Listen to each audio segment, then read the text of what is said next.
Welcome students. पिछले topic में हमने वाउचर के बारे में डिस्कस किया।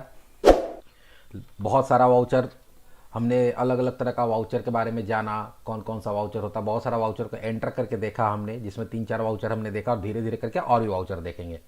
अभी फिलहाल हम 2 वाउचर पे हम लोग बात करने जा रहे हैं, वो है परचेज और सेल्स। लेकिन परचेज और सेल्स वाउचर को जानने से पहले एक और कॉन्सेप्ट जानना होगा, वो जानना होगा purchase order and sales order का। जनरली जो बिजनेसेस होता है, जो स्मॉल बिजनेसेस है या थोड़ा बहुत मीडियम लेवल का बिजनेसेस है, वहाँ पे परचेज और सेल्स डायरेक्ट होता है। मीन्स कोई भी परचेज जो है आप ओवर द फ़ोन क्या करते हैं, ओवर द फ़ोन ऑर्डर करते हैं। आपके पास आपका जो भी ऑर्डर है उसका आइटम आ जाता है या वो माल आ जाता है, और आप माल के साथ में क्या आता है, आपका बिल आ जाता है, और आप उस बिल को क्या करते हैं, एंटर करते हैं। बिल को जो एंटर करते हैं उसके लिए आप परचेज वाउचर एंटर करते हैं। मतलब आप जो परचेज करते हैं, परचेज के लिए परचेज के साथ जो बिल आता है उसको हम लोग क्या बोलते हैं, परचेज वाउचर बोलते हैं। वो परचेज वाउचर हम लोग यहाँ पे एंटर करते हैं, जो डायरेक्ट होता है स्मॉल और मीडियम बिजनेसेस में। और जब आप सेल करते हैं तो कोई भी कस्टमर आता है, आप कोई प्रोडक्ट सेल करते हैं तो आप जो बिल बनाते हैं, तो बिल बनाते हैं तो बिल बनाने के लिए जो वाउचर यूज होता है सेल्स वाउचर। तो वहाँ डायरेक्ट आप बिल बनाते हैं। लेकिन जनरली जहाँ पे बड़े लेवल पे काम होता है, बड़ा कंपनी होता है, वहाँ पे वर्बल ऑर्डर का कोई मतलब नहीं होता। वहाँ पे वर्बल ऑर्डर का कोई वैल्यू नहीं होता, क्योंकि इतना सारा ऑर्डर्स होता है कि वर्बल करना पॉसिबल भी नहीं है, और वर्बल करेंगे तो उसको याद रखना भी पॉसिबल नहीं है। और भी बहुत सारा इशू है वर्बल ऑर्डर में, कि अगर आप किसी को फ़ोन करके बात करते हैं, आपको कोई माल मंगवाना है, जैसे कि एग्जांपल देते हैं कि एक राशन दुकान है आपका, और आप किसी को ऑर्डर कर रहे हैं अपने सप्लायर को कि आपको चीनी का ज़रूरत है, आपको चावल का ज़रूरत है, और आपने फ़ोन करके बात किया और बोला कि भैया हमें 4 बोरा चीनी चाहिए और 6 बोरा चावल चाहिए। ठीक है। अब क्या हुआ कि जब वहाँ से माल आ रहा है तो वो उल्टा आ गया। जो 4 बोरा बोले थे हम लोग चीनी, तो 4 बोरा चावल आया, और 6 बोरा बोले थे चावल, तो 6 बोरा आ गया वहाँ पे चीनी। तो ये गड़बड़ हो सकता है वर्बल कम्युनिकेशन में। आप जब उसको फ़ोन करके बोलते हैं कि भैया ये क्या भेज दिया, कैसे भेज, तो बोलेगा नहीं आप तो यही बोले थे। तो वहाँ पे क्या है, कोई आपके पास प्रूफ नहीं होता है कि आप उसको प्रूफ कर सकते हैं कि हाँ मैंने ये बोला था। अब खैर फ़ोन में रिकॉर्डिंग वगैरह बहुत सारा फीचर आ गया, लेकिन एक समय था जब ये नहीं होता था। तो वहाँ पे क्या होता है, गड़बड़ हो सकता है। और ये तो हो गया एक। लेकिन जहाँ पे बड़े लेवल पे काम हो रहा है, जहाँ पे डेली 10, 20, 50 ऑर्डर अलग अलग सप्लायर को जा रहा है, तो वहाँ पे आप किसको क्या ऑर्डर किए उसको याद रखना भी मुश्किल है। तो वहाँ पे जनरली क्या होता है कि पहले हम लोग परचेज ऑर्डर बनाते हैं। परचेज ऑर्डर क्या हुआ, एक तरह का ऑर्डर होता है जो हम लोग बनाते हैं, जिसके अंदर किस बहुत सारा इंफॉर्मेशन डालते हैं। जैसे किस सप्लायर को के लिए वो ऑर्डर बन रहा है, पहला कौन कौन सा आइटम उसके अंदर आ रहा है वो डालना होता है, किस क्वांटिटी में आपको मंगवाना है वो डालना होता है, किस रेट में आपका बात हुआ वो डालना होता है। तो सारा इन्फॉर्मेशन हम लोग टैली के अंदर एंटर करते हैं। एंटर करने के बाद उसको प्रिंट करते हैं, प्रिंट करके फिर सप्लायर को भेजा जाता है। तो सप्लायर को वो ऑर्डर रिटर्न में मिलता है, और फिर सप्लायर उसी के अकॉर्डिंग सामान को पैक करता है, फिर उसके अकॉर्डिंग बिल बनाता है और बिल बना के आपको भेज देता है। जब सामान आता है तब जाके हम लोग क्या करते हैं, परचेज वाउचर एंटर करते हैं। परचेज वाउचर जब एंटर कर देते हैं तो वो सारा सामान जो भी आप ऑर्डर किए थे वो स्टॉक में दिखना शुरू हो जाता है। तो जनरली अभी हम लोग परचेज प्रोसेस को पढ़ेंगे। परचेज प्रोसेस करने के लिए पहले तो कुछ प्री रिक्विजिट है जो आपके पहले से टैली में होना चाहिए। जैसे आपके पास गोडाउन बना हुआ होना चाहिए, जो भी सामान मंगवाना है उसका स्टॉक एंट्री, उसका नाम, उसका डिटेल एंटर होना चाहिए। प्लस कम से कम 2 लेजर बनाना होगा, एक वो सप्लायर का जिससे आप सामान मंगवा रहे हैं, और एक परचेज का लेजर बनेगा जिसमें सारा परचेज का एंट्री होता है। तो गोडाउन बनाना, स्टॉक आइटम का एंट्री करना और लेजर बनाना हम लोग पहले पढ़ चुके हैं। यहाँ पे क्या पढ़ेंगे हम लोग, परचेज ऑर्डर बनाना। उसके बाद जब आप परचेज ऑर्डर बनाएंगे, फिर परचेज ऑर्डर को प्रिंट करना, फिर प्रिंट करके आप जो भेज देंगे, भेजने के लिए तो जनरली आपका कोई भी तरीका है, आप ईमेल से भेज सकते हैं उसको, या फिर अगर नज़दीक है तब अपने से भी जाके उसको दे सकते हैं, या फिर अगर बहुत दूर है आप मेल से नहीं भेज रहे तो आप बाई पोस्ट भेज सकते हैं। तो जो भी आपका तरीका है, तो आप उसको परचेज ऑर्डर भेजेंगे। उसके बाद जब वहाँ से माल आएगा, माल के साथ वो बिल बनाएगा, तो उसका जो सेल्स बिल होगा हमारा क्या होगा, परचेज बिल होगा। तो उसका जो सेल्स इनवॉइस होगा हमारा परचेज इनवॉइस होगा, तो उसका परचेज इनवॉइस एंट्री होता है। फिर स्टॉक में जाके चेक करते हैं कि सामान आएगा कि नहीं आएगा। तो चलो देखते हैं परचेज ऑर्डर क्या होता है। तो purchase order is an order placed bye a business entity with a supplier for delivery of specified goods at the given price and at a pre defined time.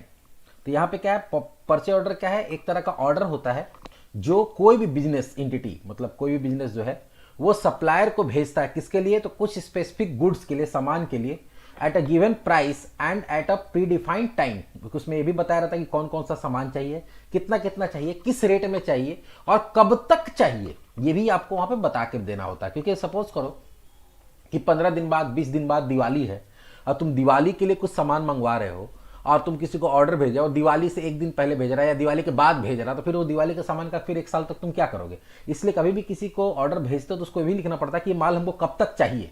अगर आप उस समय तक देने के लिए आप अगर पॉसिबल है, आप उसके लिए एबल हो, सक्षम हो, तो आप उस ऑर्डर को एक्सेप्ट करो, नहीं तो बोल दो कि नहीं भैया हमसे नहीं होगा।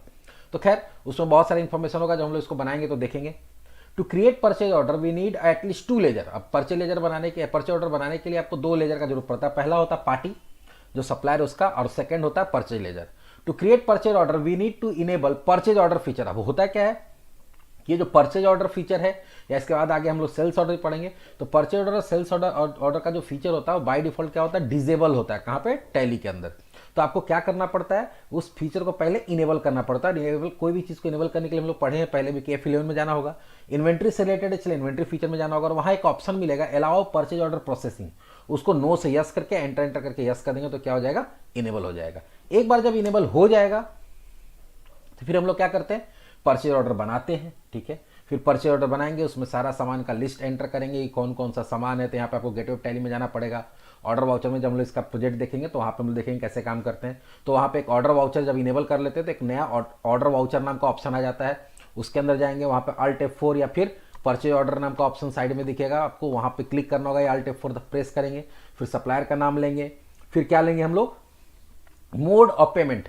आप जो पेमेंट करेंगे अगले को तो भी लिख के देना पड़ता है कि हम जो पेमेंट करेंगे कैश में करेंगे, चेक में करेंगे, प्लस और भी बहुत तरह का डिस्पैच थ्रू कैसे भेजना है, कुरियर से, पोस्टल, फिजिकल, कैसे माल भेजना वो भी बताना होगा उसको। ठीक है, कहाँ भेजना है, किस लोकेशन में भेजना है।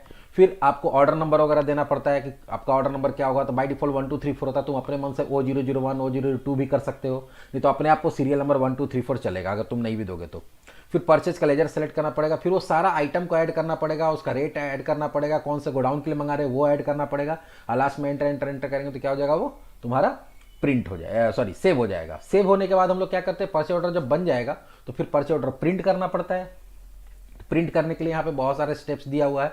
ये हम लोग जब प्रोजेक्ट बनाएंगे तो उसमें हम लोग क्या करेंगे, प्रोजेक्ट में हम लोग इसको फॉलो करेंगे। इसको तो प्रिंट करने के बाद फिर क्या होगा, वहां से माल आएगा, माल के साथ क्या आएगा, उसका बिल आएगा।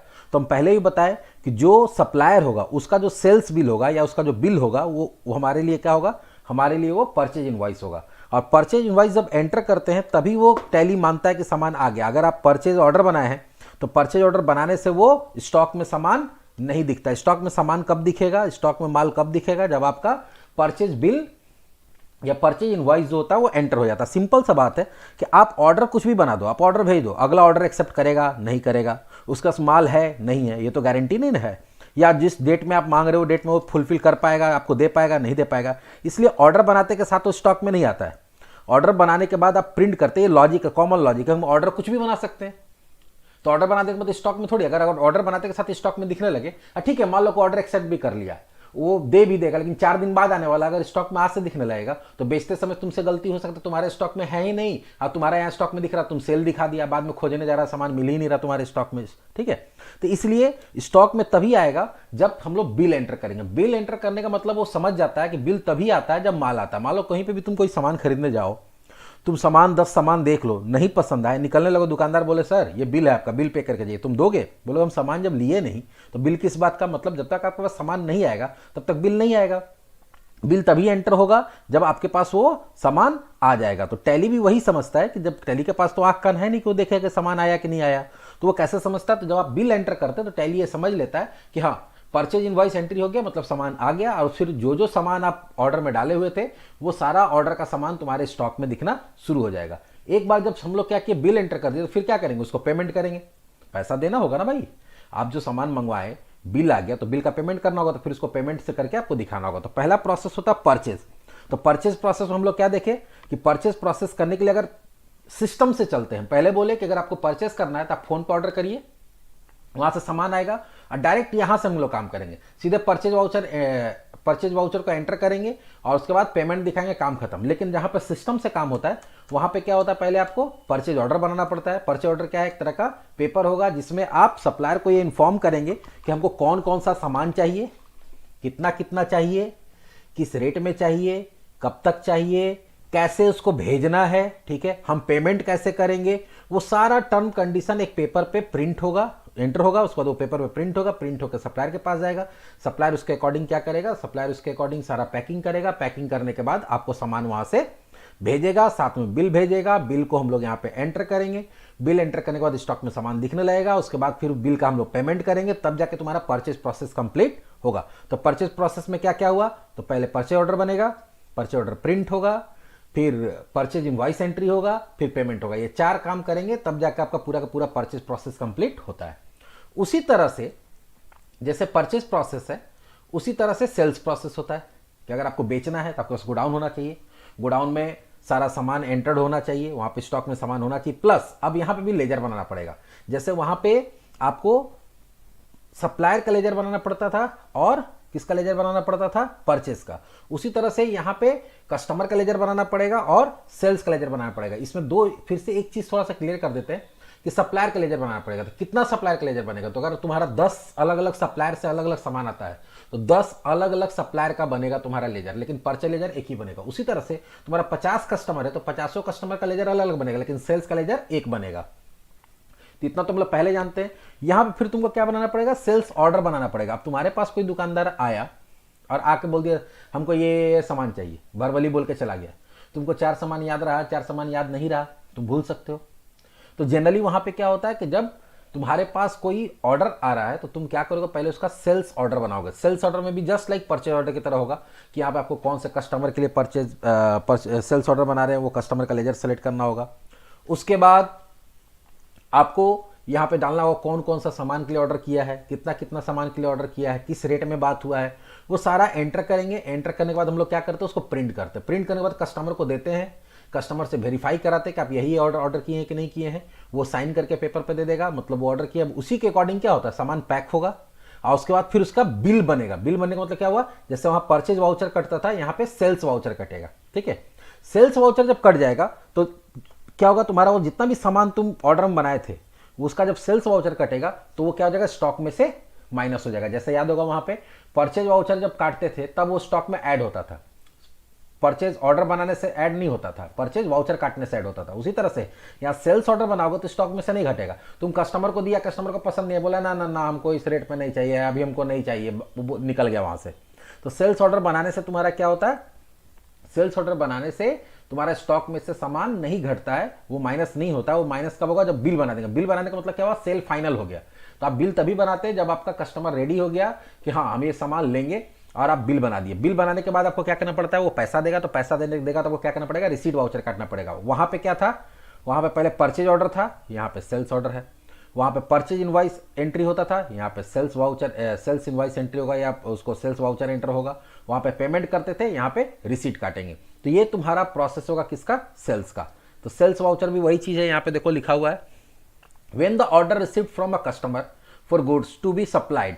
कभी भी कोई भी ऑर्डर कस्टमर से आता है कोई सामान सप्लाई करने के लिए, the item quantity date of delivery ETC detail given with the sales order number. तो उसको क्या करना होता है, ये सारा डिटेल को एंटर करके सेल्स ऑर्डर नंबर के साथ में उसको बताना होता है, दिखाना होता है। Later when this goods are delivered, जब वो सामान डिलीवर हो जाएगा, this sales order is tracked for the order detail either in the delivery note और in the sales invoice.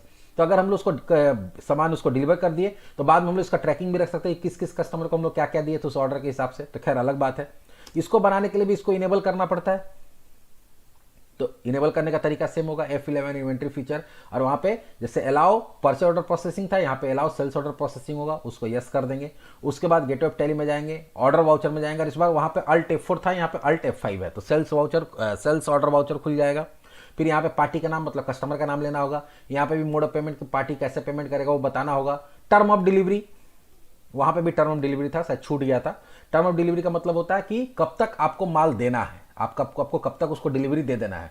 Purchase वाला में टर्म ऑफ डिलीवरी का मतलब क्या होता है कि आप सप्लायर से बोलते हैं कब तक हमको माल चाहिए। डिस्पैच थ्रू, आप उसको कैसे डिलीवर कराइएगा कस्टमर को, लोकेशन कहाँ डिलीवर कराइएगा, प्लस एंटर करेंगे। फिर वहां पे क्या करेंगे, जितना भी आइटम है वो नाम डालेंगे, उसका कौन सा गोडाउन से आपका माल निकल रहा है, वो गोडाउन किस गोडाउन में सामान है, गोडाउन सेलेक्ट करना पड़ेगा, कितना क्वांटिटी है, किस रेट में बेच रहे हैं, वो सारा डिटेल डाल के हम लोग क्या करते हैं, सेल्स ऑर्डर बनाते हैं। एक बार जब सेल्स ऑर्डर बन जाएगा तो फिर सेल्स ऑर्डर को क्या करना पड़ता है, प्रिंट करना पड़ता है। तो हम लोग प्रिंट करेंगे। ये सारा जब प्रोजेक्ट बनाएंगे इसके बाद का वीडियो में, तो वहां पर हम लोग देखेंगे कैसे पूरा परचेस और सेल्स का काम होता है। वो प्रिंट हो जाएगा। प्रिंट होने के बाद अगर कोई इसमें गड़बड़ हो गया या कस्टमर कुछ बोलता है कि नहीं हमको ये सामान इतना नहीं इतना चाहिए, या कस्टमर कुछ रेट को लेकर बार्गेन करा लिया आपसे, तो फिर आपको क्या करना पड़ेगा, वहाँ जाके चेंजेस करना पड़ेगा। तो चेंजेस करने के लिए हम लोग क्या करेंगे, अल्टर का यूज़ करेंगे। अगर मान लो कि कोई कस्टमर बोला कि नहीं हम नहीं लेंगे सामान, हमको अभी नहीं चाहिए, ठीक है, मेरा ऑर्डर कैंसिल कर दिए, तो आप ऑर्डर कैंसिल करने में तो क्या हुआ, वो सेल्स ऑर्डर को डिलीट करना होगा। तो डिलीट करने के लिए यहाँ पे स्टेप है, तो ये सारा प्रैक्टिकल में करके दिखाएंगे प्रोजेक्ट के समय में। एक बार जब आपका डील फाइनल हो जाता है और आपको क्या करना है, सामान पैक करा लिया, तो पैक कराने के बाद क्या करना पड़ता है, बिल बनाना पड़ता है। इसको बोलते हैं invoice banana. When a sale transaction is made, जब सेल ट्रांजेक्शन हो जाता है, the document detailing the transaction, एक डॉक्यूमेंट बनता है जिसमें हम लोग ट्रांजेक्शन का डिटेल डालते हैं कि आइटम का नाम क्या है, या टैक्स वैक्स जो कट रहा है, जीएसटी वगैरह जो अगर लग रहा है तो क्या है नहीं हो, पूरा बायर का नाम क्या है, ये सारा कुछ बना के हम लोग किसको देते हैं, परचेजर को देते हैं, आपके कस्टमर को देते हैं, ताकि वो प्रूफ होता है कि ये आप इस दुकान से इतना सामान लिए। This document is called invoice, bill या कैश मेमो। उस तरह के डॉक्यूमेंट को हम लोग क्या बोलते हैं, इनवॉइस भी बोलते हैं, बिल भी बोलते हैं, कैश मेमो भी बोलते हैं, और यहाँ पे सेल्स वाउचर भी बोलते हैं। Invoice feature is disable in tally. By default invoice feature क्या रहता है, बिल वाला फीचर क्या रहता है, डिजेबल रहता है। तो उसको पहले हम लोग क्या करना पड़ता है, इनेबल करना पड़ता है। तो उसको इनेबल कैसे करेंगे, अगर सेल्स वाला वाउचर आपको नहीं दिख रहा तो यहाँ पे स्टेप्स लिखा हुआ, इससे इनेबल करेंगे। लेकिन जनरली ये इनेबल ही रहता है, पहले रहता था डिजेबल, लेकिन अब नया वर्जन में ये इनेबल रहता है। अगर डिजेबल है, आपको ऑप्शन नहीं मिल रहा, तो इस तरह से हम लोग इनेबल कर सकते हैं। स्टेप यहाँ दिया हुआ है, आगे जब प्रैक्टिकल करेंगे हम लोग तो वहाँ पे देखेंगे। उसके बाद आपका जब एक बार ऑर्डर बन गया, प्रिंट हो गया, कस्टमर रेडी हो गया, आपका सामान पैक हो गया, तो फिर बिल बनाते हैं। तो बिल कैसे बनाते हैं, यहाँ पे दिया हुआ है। तो जैसे वहाँ पे परचेज वाउचर काटते थे, यहाँ पे आपको सेल्स वाउचर काटना होगा। तो एक चीज़ हमेशा दिमाग में रखना कि टैली पढ़ रहे हो तो कहीं भी इंटरव्यू में जाओगे तो इस तरह का क्वेश्चन हमेशा पूछा जाता है कि अगर आप कोई सामान बेच रहे हैं और सामान बेचने के बाद आपको बिल बनाना, तो बिल बनाने के लिए कौन सा वाउचर काटेंगे, तब आंख बंद करके बोलना सेल्स वाउचर काटेंगे। सेल्स वाउचर से ही बिल बनता है। बिल नाम का यहाँ कोई अलग से वाउचर या अलग से कोई ऑप्शन नहीं होता। सेल्स वाउचर ही तुम्हारा क्या होता है, बिल होता है। तो यहाँ ऑप्शन दिया है sales voucher using sales order. हम बताए थे कि हम डायरेक्ट परचेज सेल भी कर सकते हैं, तो डायरेक्ट परचेज सेल आगे पढ़ेंगे। फिलहाल अगर हम लोग सेल्स ऑर्डर बनाए हैं और सेल्स ऑर्डर बना के बेच रहे हैं, तो उसके थ्रू, सेल्स ऑर्डर के थ्रू कैसे बिल बनाएंगे, उसका स्टेप यहाँ पे दिया हुआ है, जो आगे हम लोग प्रैक्टिकल में देखेंगे। एक बार जब बिल बना दिए तो फिर आपको क्या करना पड़ता है, बिल को प्रिंट भी कर सकते हैं। अगर कस्टमर डिमांड के देखें हमको बिल चाहिए, तो यहाँ पे स्टेप दिया होगा कि बिल कैसे प्रिंट करेंगे। बिल प्रिंट करके हम लोग कस्टमर को दे देंगे, बाद में वो पैसा देगा तो उसका रिसीट वाउचर काटेंगे। रिसीट वाउचर काटने के लिए हम पहले स्टेप बता चुके हैं, जो वाउचर पढ़ा रहते हैं वहाँ पे पिछला वीडियो जाके देख सकते हो। वहाँ पे हम लोगों ने बात किया था payment voucher, receipt voucher, general voucher और कॉन्ट्रा वाउचर। तो रिसीट वाउचर कैसे काटते हैं हम लोग पीछे देखेंगे, पीछे ऑलरेडी देख चुके हैं। कैश सेलिंग वाला बात हम लोग आगे करेंगे। तो इस वीडियो में आज इतना ही। पिछला वीडियो हमारा वाउचर पे था, अकाउंटिंग वाउचर जो कॉमन वाउचर था। इसमें हम लोग 4 वाउचर देखेंगे। एक देखेंगे परचेज ऑर्डर वाउचर, फिर परचेज वाउचर, फिर देखेंगे सेल्स ऑर्डर वाउचर और सेल्स वाउचर। तो 4 वाउचर इस पर्टिकुलर टॉपिक में हम लोग डिस्कस किए। एक बार समरी बता देते हैं कि कभी भी अगर आप परचेज सेल करते हैं, प्रॉपरली सिस्टम से परचेज सेल करते हैं, तो अगर आप परचेज करते हैं तो आपको परचेज ऑर्डर बनाना होगा। परचेज ऑर्डर क्या है, एक डॉक्यूमेंट है जिसमें आप सप्लायर को सारा इंफॉर्मेशन के साथ, सारा डिटेल के साथ एक डॉक्यूमेंट देते हैं, जिसके अंदर आप ये बताते हैं कि आप किस सप्लायर के लिए ऑर्डर बना रहे हैं। सप्लायर का नाम रहेगा, उसमें सप्लायर का एड्रेस रहेगा। उसके बाद फिर तुम्हारा जो भी आइटम मंगा रहे हैं, आइटम का नाम रहेगा, कितना क्वांटिटी मंगाना है वो क्वांटिटी रहेगा, किस रेट में मंगा रहे हैं वो रहेगा, आप उसको पेमेंट कैसे करिएगा वो डिटेल उसके अंदर रहेगा, कब तक चाहिए आपको वो डिटेल रहेगा, और आपको कैसे वो डिलीवरी चाहिए, किस मोड में डिलीवरी चाहिए, कैसे वो आपको भेजेगा वो उसके अंदर रहेगा। तो सारा डिटेल उसमें डाल के हम लोग भेजते हैं। सप्लायर उसको रिसीव करता है, रिसीव करने के बाद उसके अकॉर्डिंग वो सामान पैक करता है, उसके बाद उसका बिल बनाता है, बिल बना के हम लोग को भेज देता है। अब आपके पास वो सामान, अब बिल आ गया तो आप उसको एंटर करते हैं। एंटर किसके थ्रू करते हैं, तो उसका जो सेल्स बिल होगा, हमारा परचेज बिल होगा, तो हम लोग यहाँ पे परचेज इनवॉइस या परचेज वाउचर काटेंगे। परचेज वाउचर काटने के बाद उसको पेमेंट करेंगे, पैसा देंगे, पैसा देंगे तो पेमेंट देंगे, पेमेंट दे देंगे तो हमारा परचेज प्रोसेस कंप्लीट हो जाएगा। अब हमारे पास कोई कस्टमर आता है वही सामान खरीदने के लिए, तो हमारे स्टॉक में वो सामान दिखेगा क्योंकि हमने परचेज कर लिया है। तो अब अगर आपके पास कस्टमर आता है तो आप क्या करेंगे, पहले उसका सेल्स ऑर्डर बनाएंगे, फिर कस्टमर से उसको वेरीफाई कराएंगे, प्रिंट करेंगे, प्रिंट करके कस्टमर से वेरीफाई कराएंगे, उसके बाद फिर उसको पैक कराएंगे, पैक कराने के बाद उसका सेल्स वाउचर काटेंगे, मतलब बिल बनेगा, बिल बनने के बाद उसको बिल देंगे, बिल देने के बाद उनको पैसा देगा, पैसा देंगे तो उसका रिसीट काटेंगे, रिसीट काटने के बाद हमारा सेल्स प्रोसेस क्या हो जाएगा, कंप्लीट हो जाएगा। तो ये हमारा कॉन्सेप्चुअल पार्ट था। प्रैक्टिकल पार्ट हम लोग अगले वीडियो में देखेंगे।